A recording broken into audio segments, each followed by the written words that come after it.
Charting the Life Course is a framework that was created by families to help families and individuals of all abilities and all ages develop a vision for a good life and how to find or develop supports and discover what it takes to live the life they want to live. Charting the Life Course supports the core belief that all people and their families have the right to live, love, work, and play and pursue their life aspirations within their communities. The framework can be applied to any situation, in any setting, and used by all people. It encourages us to think more deeply about our relationships and where and who we have relationships with. The framework assists people and their families in planning and creating a vision for the future. It's actually designed to help people think about the questions to ask, as well as the choices and options to consider as they plot a course to a full and meaningful life.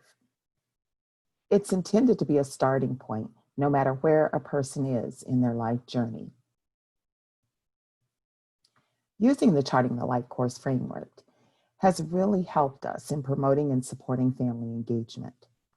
Family engagement is a component of a holistic approach to person-centered supports that recognizes the context and impact of the family in practice and policy implementation. This does not mean that family engagement supersedes the person we're planning with, and it is not family involvement versus person-centered. The focus is on the person with a disability, but within the context of their family and their community. What you see here is what we call the life trajectory. The trajectory is one of the Charting the Life Course principles, and it can help with supporting the person to identify their vision of a good life. A person's vision and trajectory can be very broad, or it can be very specific and time limited. A trajectory can be used at any age or any stage of life, and it can be used for multiple situations. As you know, our trajectories are not always straight. We all experience bumps in the road. We lose a job, we might get a divorce, experience an illness, but we can get back on track, and so can the people we support. Support coordinators, providers, DSPs, VR counselors, teachers, we all have the power to impact someone's trajectory. Sometimes it's a positive impact, but sometimes we unintentionally impact a person's trajectory negatively by our actions or our words. We must be mindful of the impact that we can have. Are we nudging the person and family toward what they want? Or are we nudging them toward what they don't want? Using the Charting the Life Course principles has helped us change the way we're having conversations with people with disabilities.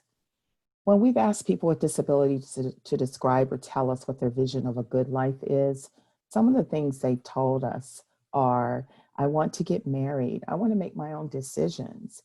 And when we've asked those people with disabilities to describe what they don't want in their lives, they've said things like, I don't want to be bullied or bossed around or made fun of.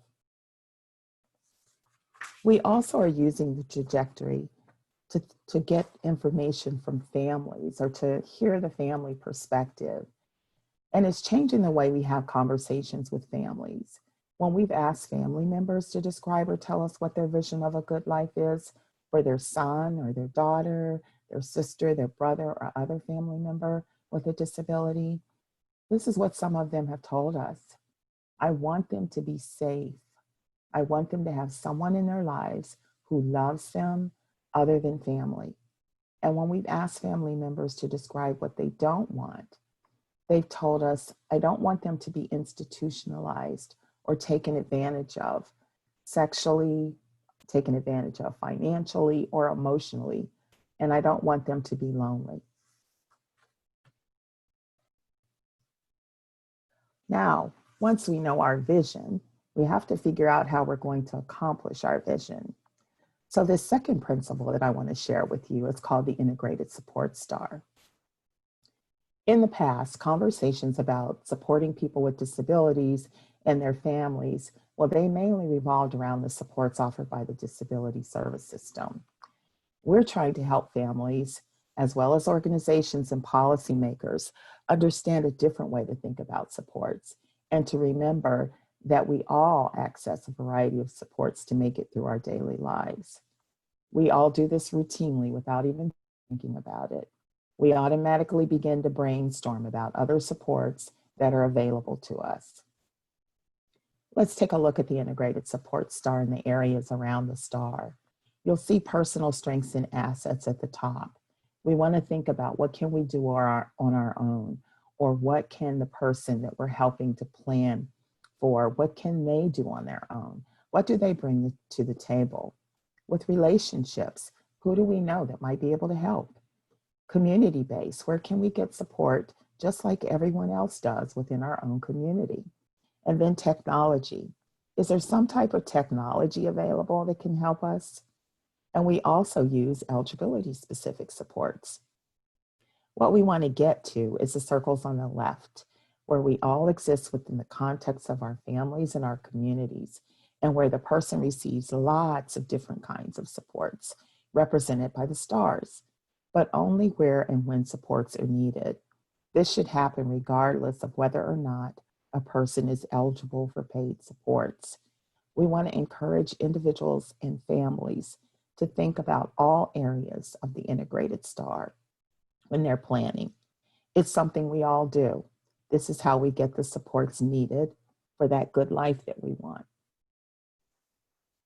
We shouldn't put all of our eggs in one basket either, or rely on just one part of the star. For example, if all the reliance is on the family to support the trajectory to the person's good life vision, the person nor the family is going to have a rich, fulfilling life. We also want to be thinking about, what if the family is no longer in the picture or no longer able to provide support? And then only relying on paid services to get a person their good life doesn't work either. Think about what an all-service life would do to a person's trajectory. You can find more information about charting the life course, and you can find templates for the person's perspective and the family's perspective at lifecoursetools.org or at lifecoursetools.com.